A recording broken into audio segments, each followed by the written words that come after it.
I'd like to begin by saying that many of us outside Austria have really respected Austria for its humane reaction to the refugee crisis. It's something that shames a lot of other countries, the way you have reacted as a society, and long may that continue. I've also just come from Poland, and it's very interesting because both the books on the Precariat and the Precariat Charter have been translated into Polish. And in a couple of months ago, a young group established a Precariat political party called Razem. And I went there, and I've never had so many media interviews, TV, radio, and so on during the election. And I'm ecstatic because they got 3.6% of the vote. They had no media coverage, they had no money, and yet they got over the threshold which guarantees they will be funded by the state for future political activities. The 3% threshold was really significant. And so I'm really feeling very pleased with the success of the Polish Precariat. And there are other Precariat movements in many other parts of the world now taking shape and readdressing politics. And I'll try to come back to that issue at the end of my talk. Now, what I want to do is first contextualize the growth of the Precariat and use that to argue at the end that we have moved to a situation where, among other reforms, we need to move decisively towards having a basic income for everybody as a right of citizenship. It's a fundamental theme in all my work since the 1980s. And the first contextual point I want to make, and I noticed there's someone who was at my lectures in Alpbach in the summer, so he will understand I'm repeating things he's heard. But the first point I want to make is the distinction between work and labor. Every age throughout history has had its stupidity about what is work and what is not work. And my argument in the books is that our age is the most stupid of all, and also the most sexist. So that throughout the 20th century, and only the 20th century, not any century before, all work that is not labor disappeared from our statistics, disappeared from our political policy making, disappears from our textbooks, not called work. Think about it. The classic example, which is very illustrative but important to bear in mind, is that if I go out of this room and hire a woman as a housekeeper or a cook, national income goes up, employment goes up, economic growth goes up, and the unemployment rate goes down. If the day after I have the privilege of marrying her and she continues to do exactly the same work, national income goes down, employment goes down, economic growth goes down, and the unemployment rate goes up. You cannot get more stupid or sexist than that. But that is what we have today. That is what our policy making is based on. It's ridiculous. It's important too because one of the aspects of the Precariat that I'm going to talk about is precisely that people in the Precariat have to do more and more work that doesn't get counted as labor. It's an issue in the whole discussion of the Precariat that has been ignored. All right? So I'll come back to that. Now let me get to the narrative. The narrative is drawing on Karl Polanyi and his famous book, The Great Transformation. Today we are going through a global transformation, which is about the painful construction of a global market system.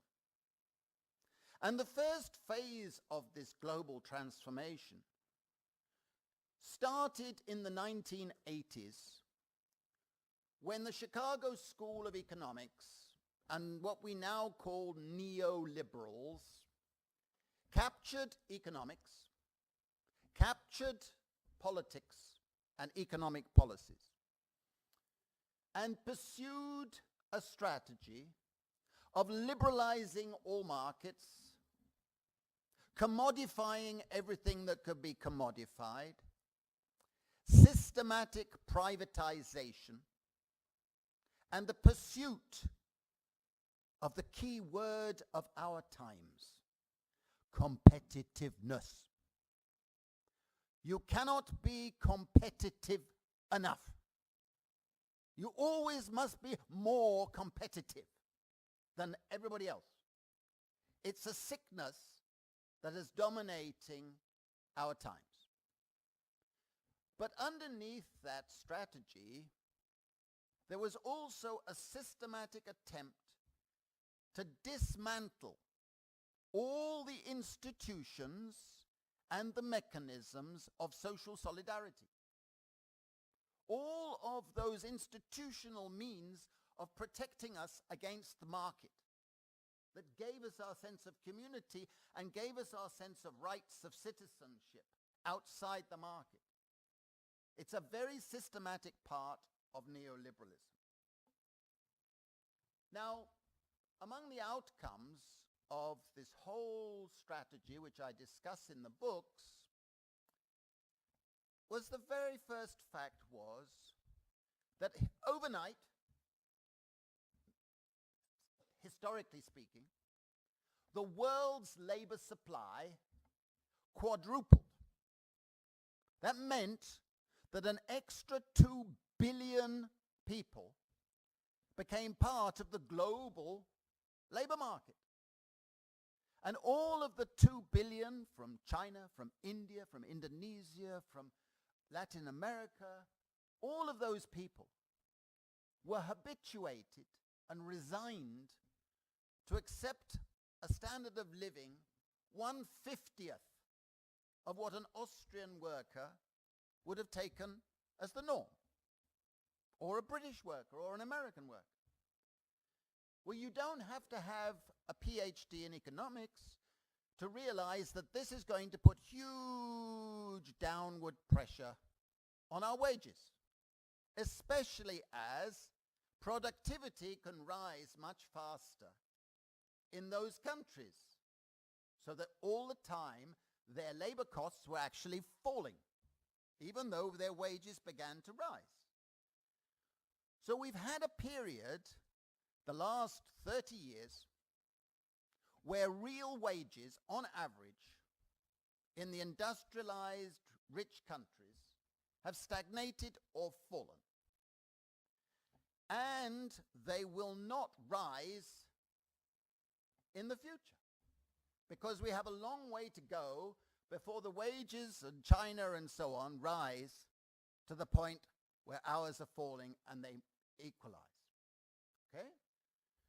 This has coincided with the Silicon Revolution, the technological revolution that has been taking place, which has made it much easier to restructure firms, transfer jobs to different parts of the world, and make for more flexible reorganization of labor relations. This is an ongoing process. And what has happened is nothing less than the collapse of the 20th century income distribution system. For many decades in the 20th century, it was accepted by economists that the share of national income going to capital and the share going to labor would be stable, roughly. Well, fluctuate a bit, but stable in the long term. In the globalization era, all over the world, the share going to capital has been going up, the share going to labor has been going down. But Thomas Piketty is not right in saying this is patrimonial capitalism, because what has been happening is that the share going to various forms of rent has been shooting up much more than the share going to profits from productive enterprise. And what we have seen is the emergence of rentier capitalism, which can be described as the most unfree market system ever constructed. Because more and more income is going to intellectual property in the form of patents, copyright, trademarks, various things like that. What this means is that if you have a patent, if you have an idea or a process, you register it with WIPO, the World Intellectual Property Organization. If you have a patent, it guarantees you a monopoly income flow for 20 years. Nobody else can use it unless you choose to sell it, right? The same with copyright. If you copyright something, it guarantees you an income flow from that nobody else can do. Wait for it, for 50 years after your death. I don't know what you're going to do with the money. Maybe there are shops up there or down there, but it's a system that gives you a captured income. It's not from a market system. It's taking things out of the market. Now, what we have seen is a growth of inequality and a chronic growth of insecurity down here. And this is relating to the global class structure that's emerging. A plutocracy, I won't talk about them, it gets upsetting, raises my blood pressure. They're right up here.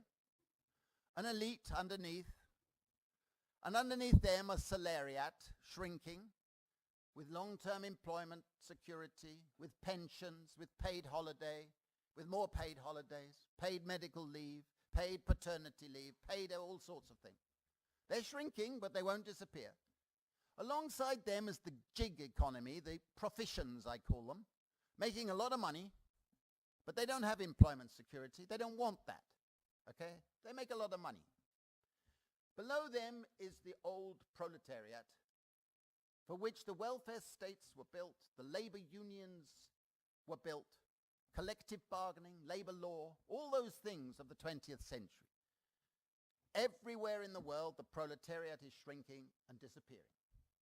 It's below them that the precariat is emerging.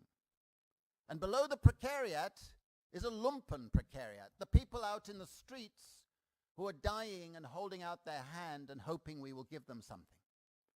And that is important, because the precariat is not an underclass.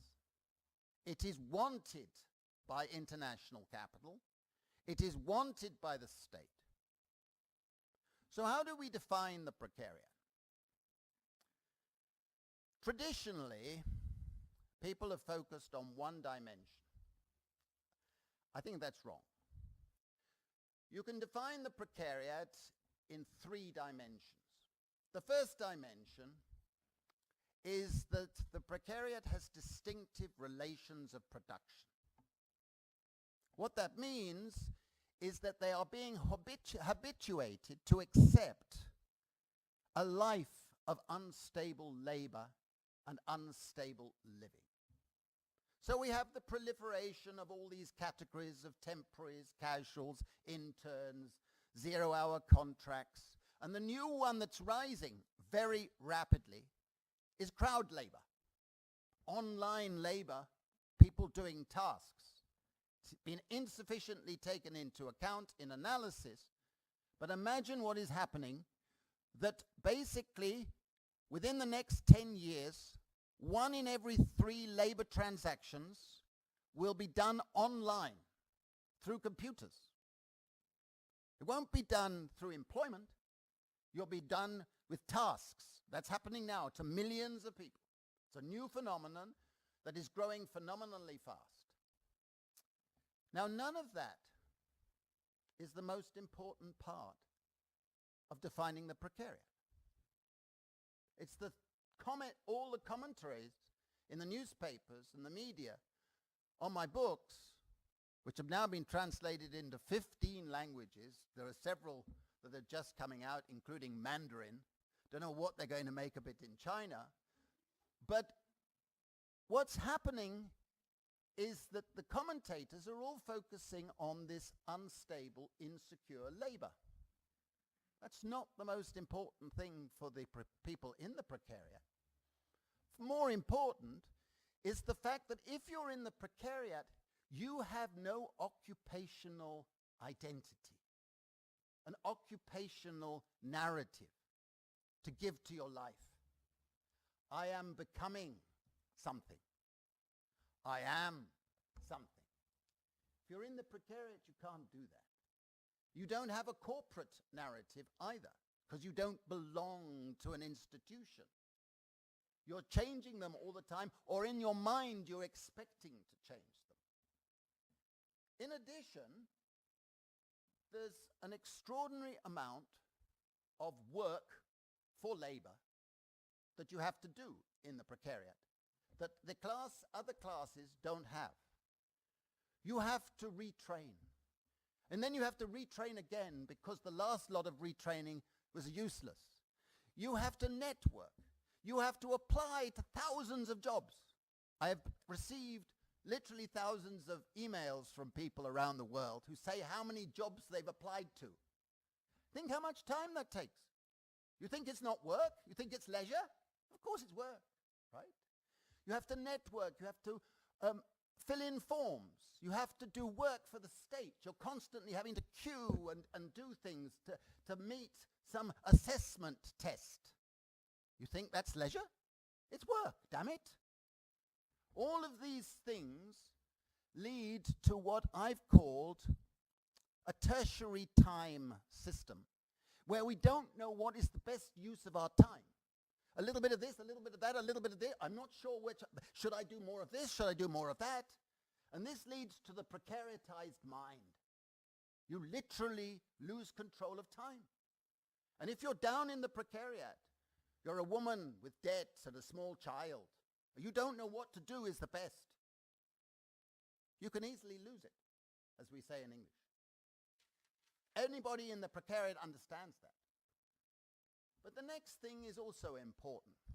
This is the first class in history where the modal average level of education and qualifications is above the level of labor they expect to do. They don't expect to be able to use the qualifications and the skills they've accumulated in the sort of jobs they will get. They might, but they don't expect it.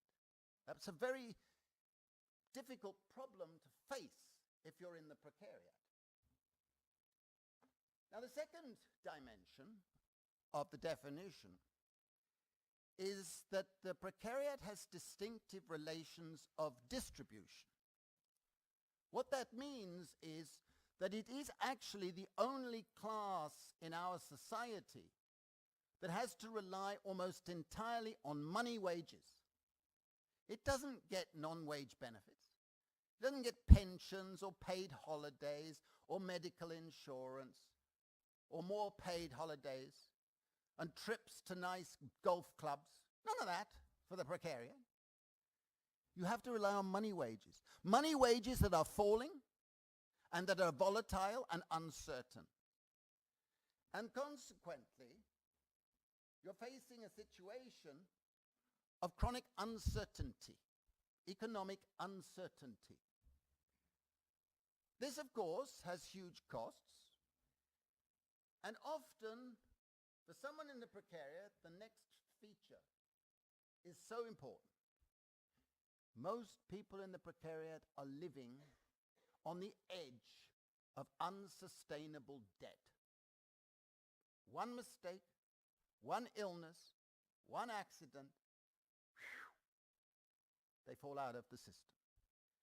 This is the first time when systematically millions of people are being exploited through their indebtedness, often because they have desperately to try to sustain a level of a standard of living that their wages don't enable them to meet. So they have to borrow, students, young people, a lot of others, just to keep things together at high interest rates. One accident, boom, right?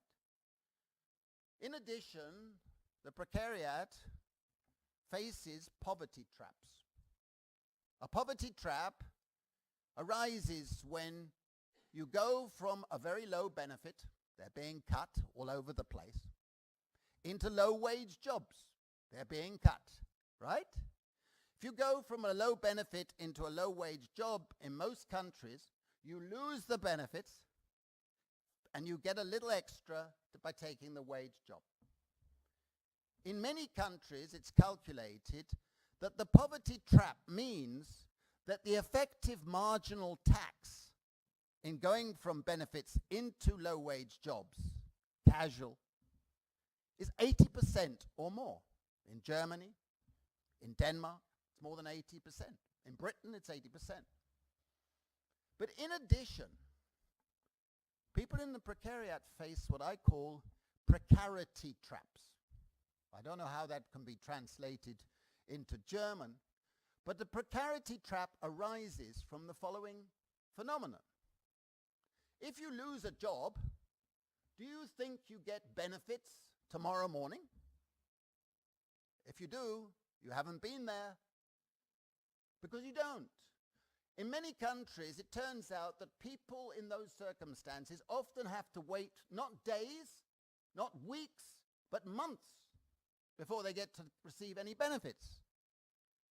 In the meantime, their debts go up, their friendships are used, they lose their apartments or whatever it might be, and then, once they get their benefits, what happens? An employment official, probably part of the precariat himself, age 23 or something like that, tells that person, you've got to take a job the other side of Linz. It's a casual job, minimum wage, may last 3 or 4 weeks, but you've got to take it. I always tell my students, including those in Alpbach, that if you think it's logical and rational to take a job in those circumstances, you fail economics. Because within 3 or 4 weeks, you'd be losing that job and then have to queue again and face more tests. Ah, those slippers under your bed. Ha ha ha! That's a lover's slippers. That means you've got somebody to support you. No benefits. That sort of thing. Right? The indignity. Now, the last definitional point is that the precariat has distinctive relations to the state. This is the first time in history, and Roland mentioned this about denizens, the first time in history when a group of in society, citizens, not just migrants, citizens, are in the process of losing all 5 types of rights. Cultural rights, they can't belong to a community that gives them a sense of their own culture. Civil rights, they can't get access to due process in law. Social rights, they can't get access to rights-based benefits. Political rights, because they don't see in front of them any political party representing their insecurities and aspirations. And economic rights, because they cannot practice what they're qualified to practice. So they're losing all of these rights. And this leads to what I believe is the most important aspect of being in the precariat. If you are in the precariat, you are a supplicant. You are somebody who is effectively begging. You don't have rights. You don't have securities. You have to be a supplicant. And the indignity of that is something painful for anybody who's been there. Very painful. Now, this leads to the next phase of the narrative. Because as I've argued in the books, what is happening is that there is a distinctive consciousness that is coming with belonging in the precariat. It's a consciousness of what I call the 4 A's. A sense of alienation, a sense of anomie, despair, a sense of anxiety, and a sense of anger. The anger is growing. And the distinctive consciousness, compared with other groups in society, is a sense of relative deprivation with respect to time. And this leads to one of the aspects of why the precariat is today's dangerous class. It's dangerous for 2 reasons. The first reason is that so far, notice those words please, so far, it is at war with itself because it is internally divided between those I call atavists, people who are falling out of working class communities. They don't have a lot of education, this group. They don't have what their parents had, some occupations with pride and status. They look backwards and they're angry because they cannot even get that. And this group listens to the populist far right. You have yours, thoroughly flourishing, and other countries have theirs as well. Listening to that far right group of neo-fascists, xenophobics, who play on the fears of the second group in the precariat.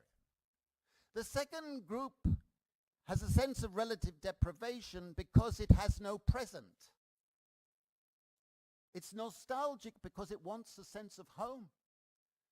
But all the migrants, not just the refugees, all migrants in society have a feeling that they don't have a sense of belonging that gives them a sense of home.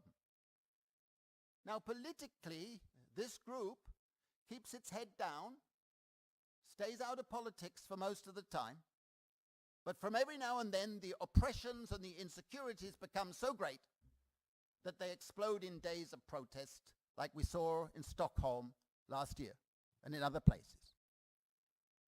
They could go left or right politically, because it's a growing group, not ignoring the refugee issues. Even then, it's growing. The third group has a sense of relative deprivation because it's denied a future. The young people coming out of university or college, they went to college, promised a future, a career, a sense of achievement. They come out, they have debts, and they realize they had a lottery ticket that doesn't give them anything of value.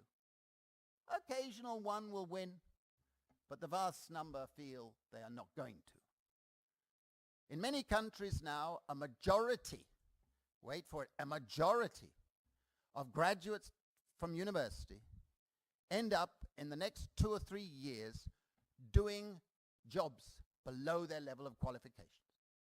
That never used to happen, all right? Now we've got a situation now where we've got these 3 groups, and the second reason why it's a dangerous class is that none of those 3 groups have any respect for the old left-of-center social democrat politics or the right-of-center neoliberal politics. They reject those. And for a time, the precariat has abstained from politics. That's why they're not voting in elections. That's why they haven't been joining parties. But the great thing that's happened since 2011 is this change. And it leads to the last part of my narrative, which is that for a great transformation to take place, 3 principles have to be respected. The first is that there has to come a sense of recognition. A sense that when you look in the mirror, you don't see a failure. You don't see a victim, simple. You see someone who can identify with many others, with millions of others, who are experiencing the same problems, challenges, insecurities. And in that sense of identity, you can raise your chin and say, listen, I'm one of a group. And that has been happening ever since 2011. Numerous places where I've spoken about the Precariat, people will say, yeah, I'm proud to be part of the Precariat. And it's important, that pride, because it's a pride which also goes with the fact that within the Precariat there is no false labor consciousness. They don't look to long-term stable jobs as the solution to our crisis. They don't want to go back to long-term, boring, stable jobs. Why should they? They want to work, but they don't want that old model of boredom. That's worth a lot, because that means they will look in a more utopian direction. Now, that sense of recognition has meant that people are beginning to look to practical political re-engagement. And the next fight is a fight for representation, a fight that the voice and the needs of the Precariat must be within the state, in unions, in the social agencies, in all the institutions, in education, all of these institutions. The Precariat must have its distinctive own voice. That's a new phenomenon. You can't find it in old forms of collective action. The new forms of collective action are taking shape. That's exciting. And the third principle is that there must be a new struggle for redistribution. But so far, nobody's answered the big question. A redistribution of what? The old socialist project of the 20th century was about redistributing the means of production. If I talk like that to a Precariat group, they'd all rush to the bar to buy a drink, because it doesn't make sense. Often the means of production are in my equipment, in my bag. Today, the struggle for redistribution is a struggle for the redistribution of the key assets that could help the Precariat abolish the conditions that define its existence and therefore abolish itself. Makes it a very radical, transformative class. Unlike any other class in society which only wants to improve its position, the Precariat wants to abolish itself. And what are those assets? Well, the first is security. The inequality of security in our society today is much greater than the distribution of income. If you think about it, up here, the salariat and everything, they can buy security, they have security. They may misuse it. If you're down in the Precariat, you have none. No security at all. The inequality is much greater than the inequality of income. The second is control of time. Again, if you're up here, you can control your time. If you're like me, you're useless at it, but down here you don't have the chance to be in control of time. We need a politics of time. The third is quality space and the commons. The commons is being taken away from us, and the commons is vitally needed by the Precariat. It's the deduction of the commons which has been a fundamental erosion of rights and erosion of support systems that's taken place. And the fourth is education. In our societies today, more and more, the idea of Enlightenment education is reserved to a privileged minority who can afford it and get it. If you're in the Precariat, you're increasingly subject to a commodified form of schooling which prepares you for the job market but doesn't give you the Enlightenment access to culture, philosophy, the arts, and the capacity to be a subversive human being. You're just given a dumbed down human capital formation. We need a strategy for the redistribution of real education. And the final one is we need a strategy for the redistribution of rental income. This rental income that is going more and more to this tiny minority of plutocrats and plutocratic corporations. We need a strategy to redistribute that so that people all across our society, and particularly the Precariat, have access to it. Now that leads to my last few remarks. I see I've got about 6 minutes, so I will be brief.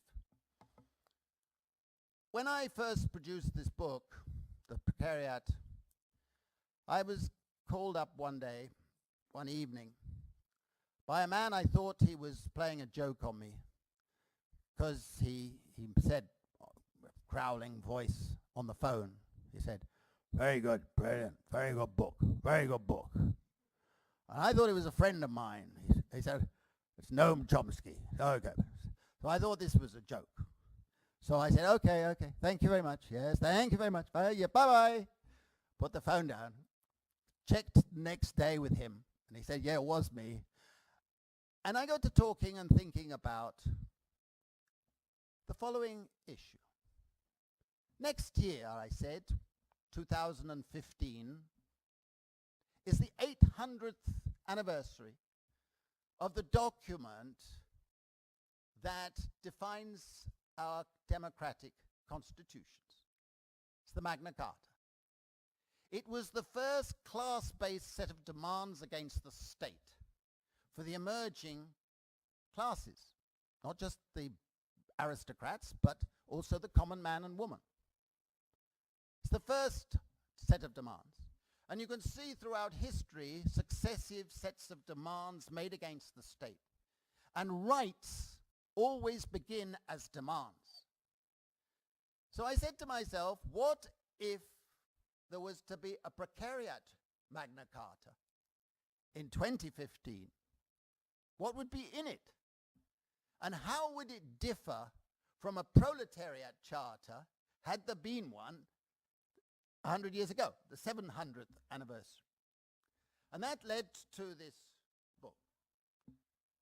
It's got 29 articles, and I don't want to go through those 29. I have copies if you're interested. I just want to mention one, and that is Article 25.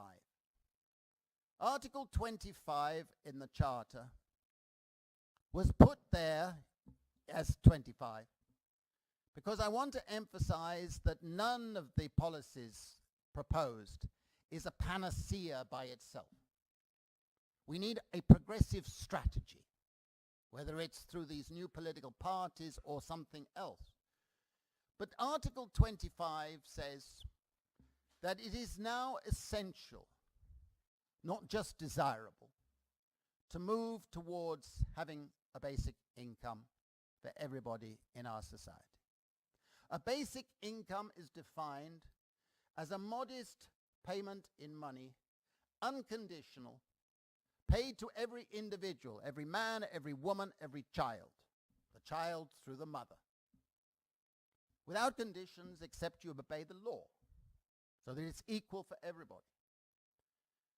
And the first reason for supporting a basic income is not that it will deal with poverty.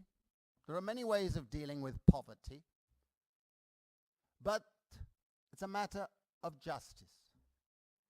The income of you or me or you is far more to do with the efforts of our ancestors than anything you or I have done.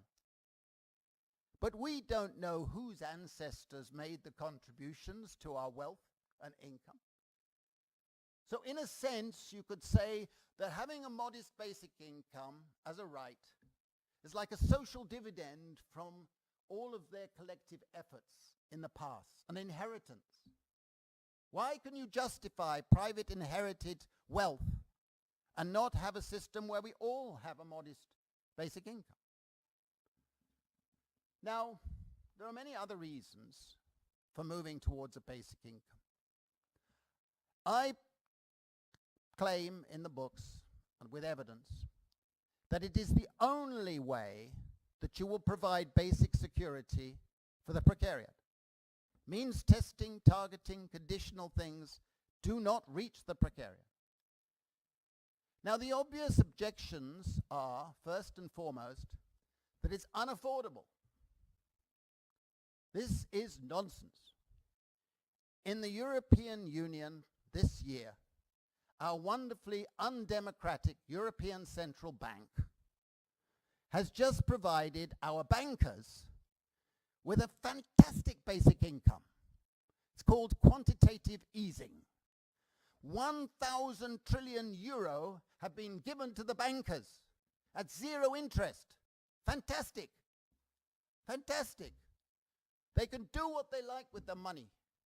They are investing it in China and so on, making a lot of money. If you can afford to put out all of that money, you can certainly afford a fraction of that to make sure that we have a basic income, because you would only need a fraction of that. Same time, we are having tax cuts for the wealthy. We're having huge subsidies paid to corporations and various vested interests. It's easily affordable, I promise you. The second objection is that it would make people lazy. Now, we have just had the privilege of conducting 3 pilots in India, where we provided 6,000 men, women, and children with an unconditional basic income for 18 months. And we compared what happened with them with what happened to nearly 7,000 people, similar people, who were not receiving the basic income. And one of the most striking facts that emerged from the study, which is summarized in this book, is that the amount of work went up. And the productivity of the work went up. And the economic activities and incomes went up over and above the basic income. The dynamism of the communities increased. Economic growth of those communities increased. But we're not only talking about India. We've done similar pilots in Africa. Similar pilots have been done in Canada. At the moment, we're doing pilots in the Netherlands, Finland, and even in Britain. We're doing one for television, a very strange one. But all of the experiments, including psychological experiments, have shown conclusively that people who have basic security work more, not less. They have more confidence. They have more energy. They're more productive when they work. And they're more altruistic, both in their work and outside, more cooperative. It is a middle-class prejudice to think that if we had basic security, we would all be lazy. 99% of us want to improve our lives. If we had basic income, we wouldn't stop. We want to improve the lives of our children, our loved ones, our communities. It's a nonsense. Now, there are many other issues that I discuss in the books, and the Basic Income Earth Network, our network, discusses at length. I'm happy to answer any questions, but I do hope that some of you, if you have not already done so, will join the Basic Income Austrian network, and through that, our international network. Because in the last couple of years, it's been an extraordinary change.